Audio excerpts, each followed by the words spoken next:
Para naman sa mga balita sa labas ng bansa, Estados Unidos, hinimok ang China na palayain ang mga ikinulong na kritiko. At kapangyarihan naman ng media umusbong sa Jordan para sa mga Syrian refugees. Ito mga globalita na aming kasama, si Edwin Eusebio.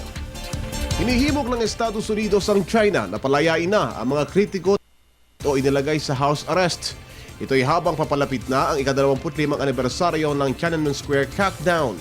Sinabi ng US State Department spokeswoman Mary Harf, ang China ay lumalaking bansa at dapat lang napayagan ang higit pang talakayang politikal, lalo pat ang makasaysayang anibersaryo ng June 4 Tiananmen Square's incident. Dose-dose ng mga aktivista, mamamahayag at mga abogado ang ipiniit o inilagay sa house arrest bago pa ang anibersaryo ng pinakamarahas na paninikil ng China sa pro-democracy protest noong 1989. Sa ngayon ay mas hinigpitan pa ang karaniwang seguridad sa Beijing at dinagdagan pa ang bilang ng mga police patrols at mga security checkpoints sa buong syudad.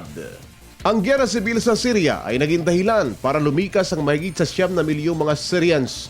Daan-daan libo sa kanila ang pumasok ng Jordan. Dahilan para maging sentro sila ng community radio sa Amman na nagkakaloob ngayon ng tulong sa pangangailangan ng mga dumaraming refugees. Ang Balad Community Radio Station sa Amman, Jordan ay bahagi ng isang non-profit group na tinatawag Community Media Network. Ayon sa founder nito na si Daoud Kutab, dahil sa pagdami ng mga refugees na harap ngayon sa major humanitarian crisis ang Jordan. Sabi ni Kutab, nais nilang gumawa ng mga programa na hindi nakatuon sa politika, sa halip tanging tutugon lamang sa mga pang-araw-araw na pangangailangang panlipunan tulad ng edukasyon at medikal. Para sa Telebisyon ng Bayan, Edwin Eusebio.